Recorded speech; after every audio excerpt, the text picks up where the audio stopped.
Hey, welcome back to the channel. This is a bit different, isn't it? I'm actually on camera for once. An artistic decision that is no doubt about to backfire. The lighting in my room is terrible, and as you can probably tell, my eyes are screwed because I've been beaten up by hay fever over the past week. But anyway, it's it's one I'm going to persevere with, so let's get on with it. Anyway, before we start, like the video, subscribe if you're new. I'm telling you to do this now because statistically speaking, by the time I normally say it at the end of the video, you would have turned off long before that. So if I say it now, I can get you in early, sort of guilt you into watching the whole video, or at least boosting my numbers up. So yeah, please do that, smash those buttons, and let's get into the video.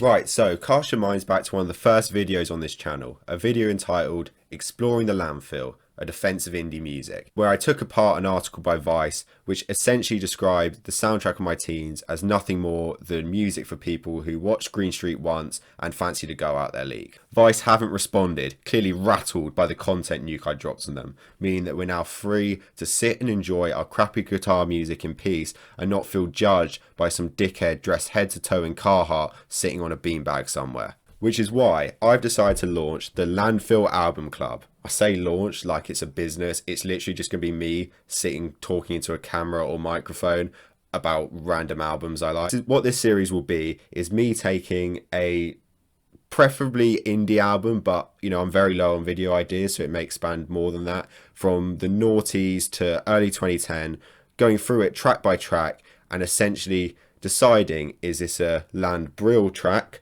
or a landfill track? Yep, that scoring system is coming back. In fact, if I'm honest, it's not too different to the original landfill video. I'm just, like I said, low on ideas and already rehashing stuff I've already done before. But yeah, let's get into the first album, and I'm sure it's one that you all know. We're Arctic Monkeys. This is I Bet You Look Good on the Dance Floor. Don't believe the hype. Whatever people say I am, that's what I'm not. So you're not one of the greatest songwriters of all time then, Alex Turner, because that's exactly what I said after first listening to this album. Released in 2006, this album really elevated not just the Arctic Monkeys status, who were already growing a reputation through their original singles and their EP, 5 Minutes of the Arctic Monkeys, but also the British indie scene. It came 4 years after the Libertines released Up the Bracket and 2 years after their second album and breakup, meaning that a new band needs to carry on the momentum and lead the indie scene. We will get into the musical side of this album shortly, however placing it in the timeline of indie is important. It was the peak of the alternative rock, rough, Strokes influenced era, and probably the beginning of what the snobs will call the Indie Landfill, which are why I think it's a perfect first entry into this club. I haven't listened to this album cover to cover for years, but between the ages of 15 and 18 I couldn't stop.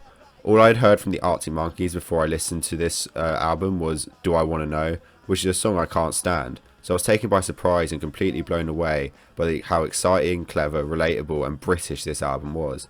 How it has aged and if my opinions have changed on it we will discuss shortly, but there's only a handful of albums that have gripped me on first listen like this one. Before we go through this record track by track, aesthetically this album is perfect. The cover is a photo of a friend of the band hammered on a night out in Liverpool, and on the copy I owned, the CD itself had cigarette butts on it, making it look like the world's most used ashtray. I think this album, more than any other, does what it says on the tin. It's a gritty, self-aware, sarcastic yet proud homage to nights out in Britain, Northern Britain in particular. So, let's get into track 1.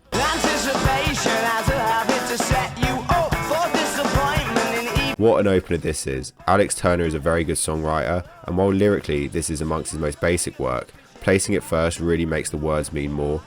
The album can be seen as a night out, and this song is the first drink at Prees, where not everyone has arrived yet, and you and those that are there are sat hyping the night up.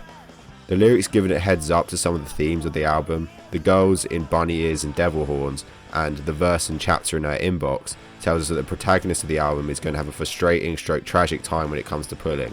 And the I want to see all the things that we've already seen is about the repetitive, inevitable, yet addictive culture of clubbing. You can know exactly what you're going to get, you'll know you'll hate most of it, yet you'll be back every week.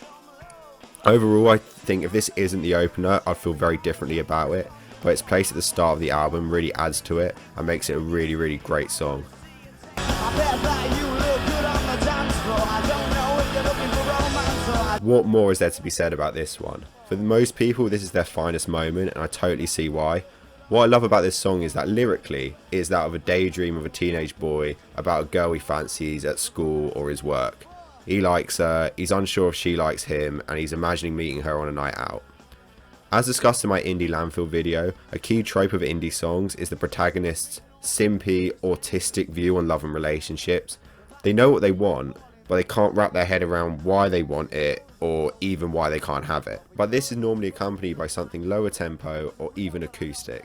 However, in this song they are juxtaposed with a crazy high energy beat that means that you'll hear this song at nightclubs and house parties instead of your feeling sorry for yourself playlist. Again, it's not Turner's finest lyrical work, but it's still an excellent track.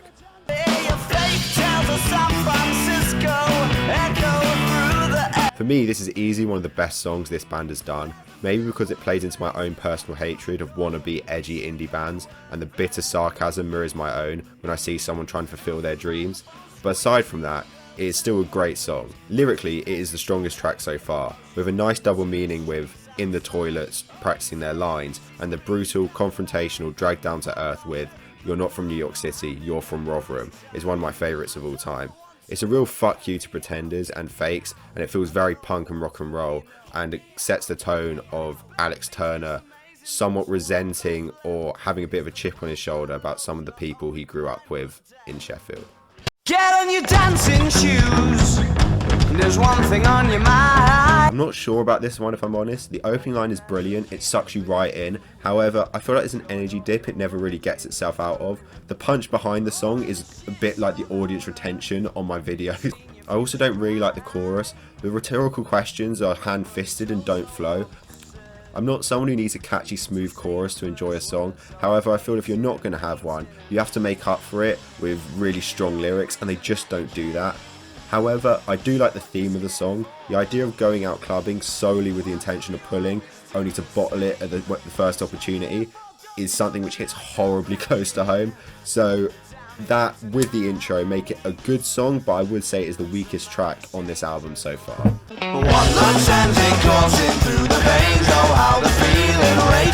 I'd forgotten about this track if I'm honest. It's alright. It follows on quite nicely from Dancing Shoes, as in this track he's actually trying to talk to the girl he likes rather than just standing and looking at her. I'm a big fan of the self-awareness in this track about how pathetic you can become when you're flirting or talking to someone that you fancy. It's also got that classic indie trope of hot girls sort of almost levitating above the rest of us scrawny guys. It's up to us to sort of, you know, do everything we can to drag them down and I don't know, listen to the Smiths with us or something. Seriously, as an alpha male amateur YouTuber, I just can't relate to how difficult it must be for young, attractive, good-looking frontmen like Alex Turner to get girls. Like, yeah, man, I feel for you, Alex. It must be tough. It's a good song overall, but in a record with so many good standout tracks, I feel like it could just get lost or just forgotten about in general. But it's still an alright song. I fancy seeing you in here. You're all tarted up and you don't look the same. Yeah, not a fan of this one, listening to it back. It's sort of covering old ground, but doing it in a worse way. We get it, Alex, you hate pulling, you're shit at it, but because the steel mine's closed down, there's fuck all else to do in Sheffield other than go and get pissed. Like, this, we're 6 tracks in, we know what you're trying to say. There are some brilliant lyrics though, which I think are worth noting down. I'll, read them out because they're that good. Whoa, whoa, whoa, whoa, whoa, whoa, da da da da da da da da da da da da, whoa, whoa, whoa, whoa, whoa, whoa. Yeah, I like indie music because the lyrics are so good and meaningful and relatable. Fucking hell, it's not a good song. It's the first bad one which we've had. Let's just move on. Up rolls a riot van and sparks excitement in the boy. I really like this song. It just reminds me of drinking underage at football games for some reason. Well, and I know I look like, a fucking bad boy. I actually haven't got into much trouble with the police, but there is definitely an attitude that you want to annoy them and be as much of a dickhead to them, and then when they act as dickheads back, you're like, whoa, fucking hell, and act all surprised about it. So I can totally relate to that, and that is one of the reasons I like this song. What I find quite interesting is that lyrically, this song is exciting and aggressive, but the tempo is very slow. It feels like the narrator is sitting on a bench watching a ruck between police and young men and just explaining it to a partner. There's a real I've seen this a million times before tone to his voice. Personally, I consider this song like the opposite to I Bet You Look Good on the Dance Floor. It should be accompanied by a fast and aggressive rocky beat, but instead it's really like nostalgic and dreamy. I'd be interested to see someone sing this song to a more fast tempo beat like I Bet You Look Good on the Dance Floor, and then I Bet You Look Good on the Dance Floor to something more nostalgic and dreamy. I just think it'd be really interesting to see how those songs sound and if there is any weight behind the point I'm trying to make. But yeah, overall, really like it. It's a return to form. Let's crack on with the rest of the album. We'll ask if we can have 6 in. If not, we'll have to have 2. We are coming. One of my favourite songs the Arctic Monkeys have ever done. It's witty, high energy and authentic. Mentioning Hillsborough and High Green, areas of Sheffield the band members are from, I'm a big fan of this. Only people from the UK would have heard of those areas, and only people from Sheffield would know that they are actually en route to each other. And I love this because one of my favourite things about indie music is the locality of it. I think that bands should represent the area they're from, and niche references like this just help build the identity of a band. The main reason I love this track is that it plays into my favourite theme of indie music, which is the romanticisation and the hyperbolisation of the mundane. You can probably tell I'm an indie lad, but the main thing which decides whether I like a song or an artist or an album is their ability to make something as boring as calling for a taxi on a night out seem like an important character-defining moment. It's the reason why, even as an indie head, my favourite artists of all time are The Streets, because Mike Skinner is as talented as anyone else in this field. Overall, like I said, great song, possibly one of the best on the album. Yeah, this album's starting to hit its stride again.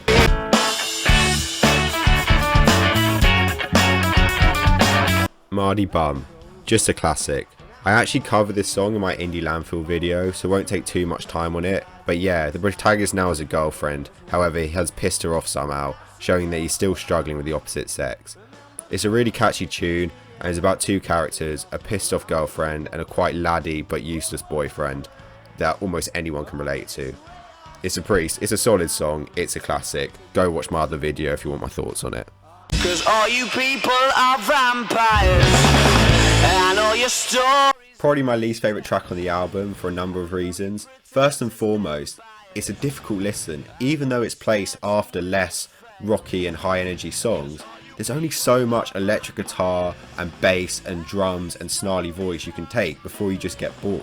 I also don't think it fits particularly well on the album. All the other songs are observations about youth culture or behaviour, whereas this song is a response to the critics and doubters of the band. I know the band had managed to gain a few followers before the album came out, but this really feels like something which would be on a second album where you're in a position to go, yeah, I told you so, we did make it, who's laughing now kind of thing. I also think it's very contradictory. In Fake Tales of San Francisco, the protagonist is sneering at a rubbish young band, calling them weekend rock stars. Yet here he's having a go at the people who did the same thing to them. Unless I've missed something and this is meant to be by the band which was mentioned in Fake Tales of San Francisco, it just feels very uncharacteristically unself-aware and hypocritical. Yeah, so like I said, probably my least favourite song on the album, possibly one of my least favourite songs this band's ever done, but if I have totally missed the point of this song, please let me know down below, because that is entirely possible. So who's that girl there? I wonder what went wrong so that One of the most overrated songs the band has ever done, in my opinion. It's worth remembering that I know absolutely nothing about music, so if you think I've got this one completely wrong, then you're probably right. But for me, this track just doesn't do anything for me. Maybe because my one-dimensional brain can't appreciate anything I can't relate to, and a song about prostitution certainly fits into that description. I'm not sure it even fits too well into the album. I think, unless I'm missing the point, that all the songs that have slagged something off or criticised something in this album have some level of pride behind it, or at the very least an it's all fun and games attitude, whereas Turner appeals genuinely angry and upset at the girl's situation.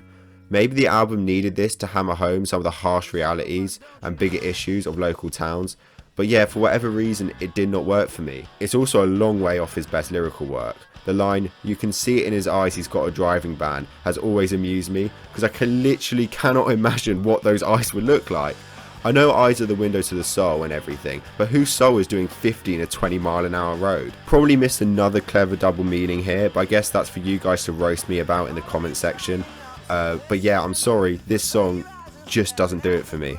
Last night these two bouncers and one of them's alright, the other one's a scary and his way on. The first verse is excellent, exciting, smooth, clever wordplay, and real venom against the bouncers which aren't letting him into the club, and anyone who is rightly or wrongly been kicked out of or refused entry to a club knows that that is 100% justified. I love the line about having something to prove after you've been rejected, because it's so true. As soon as you hear those words, he's not coming in, he's too drunk, whatever, it then becomes your absolute mission, your life goal to then make it back into that club or bar some way or other. However, from the first chorus on, the song drops off massively. It becomes really shouty and the good lyrics dry up. It starts to cover old ground, as we're told again that Alex Turner's brain is clearly too fucking autistic to understand the nature of a one-night stand, and he makes the very, very deep societal observation that Sundays are less lively than Fridays or Saturdays. Shame, as this is possibly the strongest opening to any of the songs on the album, and to be honest, most indie songs ever. It just loses me halfway through. So yeah, it's a good song, I do like it, but I'm disappointed in it ultimately.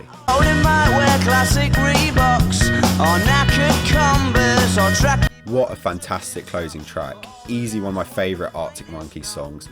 I think it really shows a lot of the contradictions in this album, and that's what makes it such a great album.